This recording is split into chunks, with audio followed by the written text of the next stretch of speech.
é a Mani do canal Café Maníaco. E continuando a nossa série de jogos obscuros, hoje trago para vocês mais games que provavelmente ainda sejam desconhecidos do grande público. Então vocês já sabem, preparem suas xícaras e bora pro vídeo!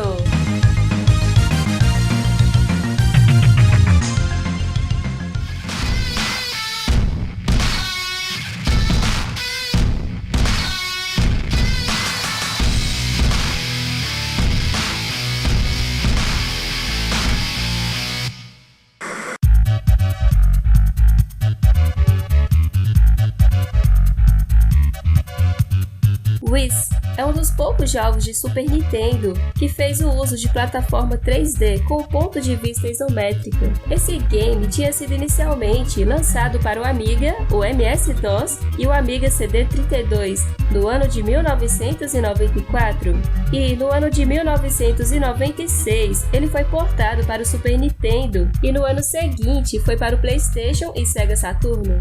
Aqui, o jogador controla o coelho com uma cartola e precisa percorrer cada fase com um limite de tempo até chegar ao final dela. Os caminhos através dos estágios nem sempre são claros e objetivos. Isso obriga que o jogador explore cada canto o mais rápido possível para achar o caminho correto. Existem 4 tipos de diferentes portas que bloqueiam a passagem.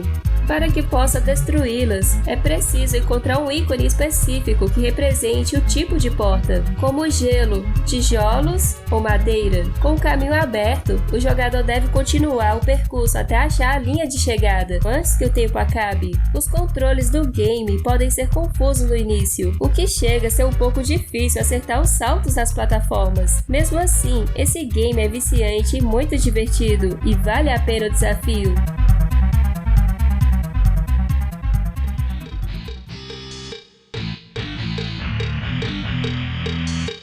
Super Match Champ é um game de corrida no estilo arcade. Foi lançado exclusivamente no Japão no ano de 1995 para o Super Famicom. O jogo tem semelhanças com outros games de moto, como o Road Rash e o Suzuka H-Horse.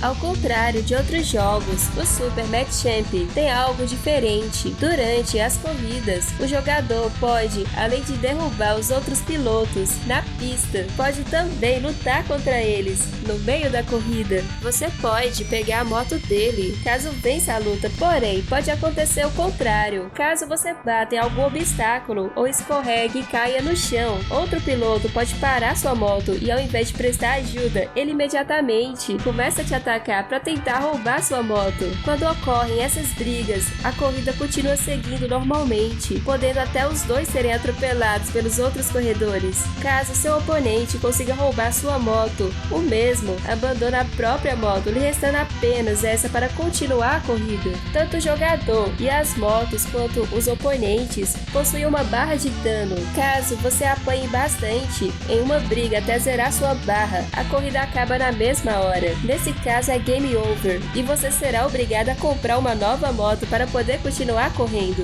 O Super Match Champ, sem dúvida nenhuma, é uma verdadeira joia escondida.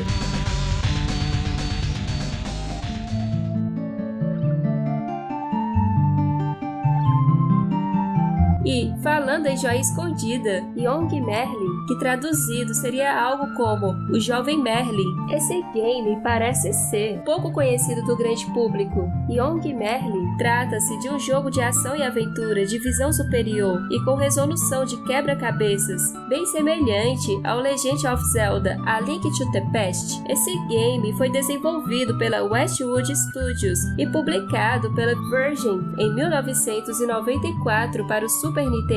O game já começa com o jovem Merlin pulando no rio para resgatar uma jovem que estava se afogando, mas ambos são arrastados pela correnteza, indo parar no mundo de fantasia, que é habitado por magos, anões, gnomos, plantas e árvores hostis e também porcos selvagens. Enquanto você explora este mundo de fantasia à procura da jovem que se afogava, o jogador terá que lutar contra vários tipos de inimigos, usando suas suas magias que são adquiridas durante o progresso, além de ter que resolver os quebra-cabeças. Mas há algo de diferente nesse game. Praticamente não existe mensagem de texto. Quando você interage com qualquer NPC, ao invés de ele responder com uma mensagem de texto, eles respondem com ícones para representar as conversas.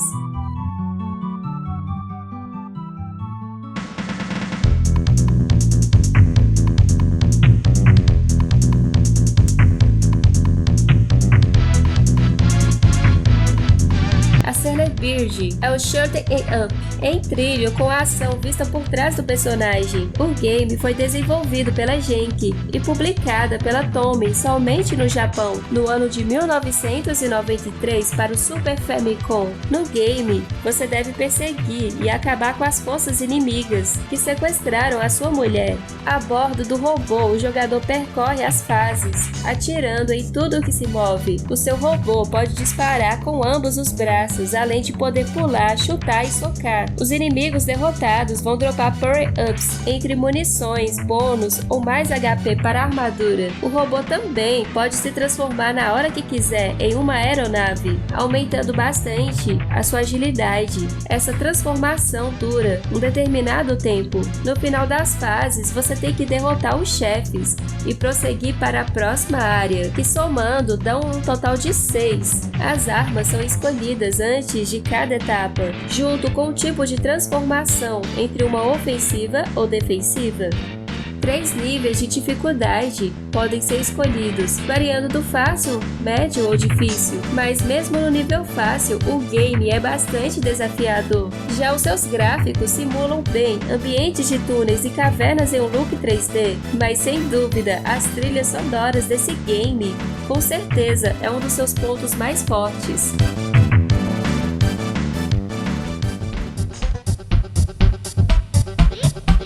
O Lucky Luke é um game de ação em 2D, multigênero, sendo ambientado no estilo faroeste. Foi desenvolvido e publicado pela Infogrames para várias plataformas. A versão do Super Nintendo foi lançada somente na Europa em 1997. O protagonista tem o nome de Lucky Luke. Ele é um pistoleiro conhecido como o homem que atira mais rápido que sua sombra. No game, o seu objetivo é prender os 4 irmãos Dalton. Os cenários das fases são fortes, cidades e cadeias para minas, trem e salão com fantasmas. Em cada nível, exige que você complete submissões para poder avançar na história, como por exemplo, construir um totem para os índios apaches. No final de algumas áreas, o Luke vai duelar contra o chefe dela. O personagem Lucky Luke pode não ser muito conhecido por aqui, mas na Europa ele só perde para o Tintin e o Asterix.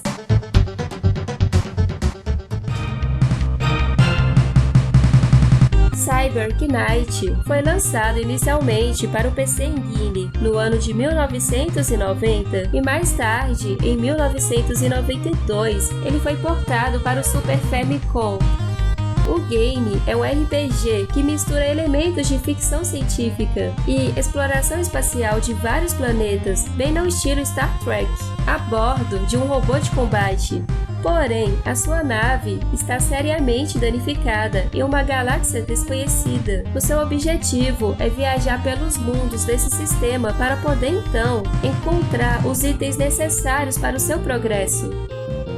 Entre esses mundos, eles acabam descobrindo uma colônia humana que está sob o ataque de implacáveis alienígenas mecânicos, que são apelidados de Berserkers. A tripulação então deve lutar contra essa ameaça alienígena e continuando a explorar a galáxia até ser possível retornar ao seu lar em segurança. Os combates ocorrem baseado em turnos com estratégia, numa tela reduzida cheia de opções de comando. Após escolher o seu movimento, a tela de batalha muda e ocorre uma pequena animação do seu ataque corpo a corpo ou de longo alcance contra o adversário. A tela de batalha também muda quando seu oponente realiza um ataque contra a sua equipe. O jogo só foi lançado comercialmente no Japão. No entanto, existe uma tradução feita por fãs para o inglês.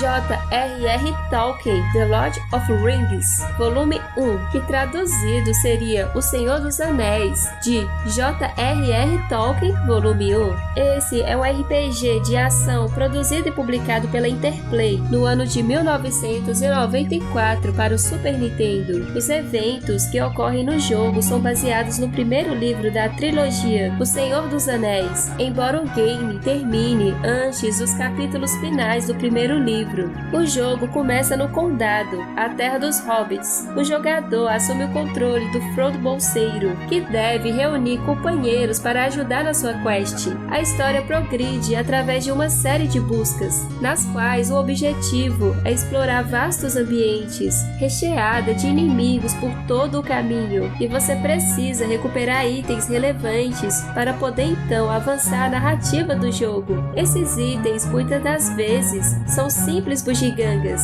que foram perdidas pelos NPCs. Caso um dos personagens morra, a morte é permanente e o jogador não pode usá-lo pelo resto do game. Uma curiosidade é que esse jogo era para ter uma sequência baseada no volume 2 do livro, continuando exatamente de onde parou a parte 1, mas por causa de várias das críticas que o game recebeu, junto com as fracas vendas, os desenvolvedores decidiram não arriscar e não houve continuação para o Super Nintendo.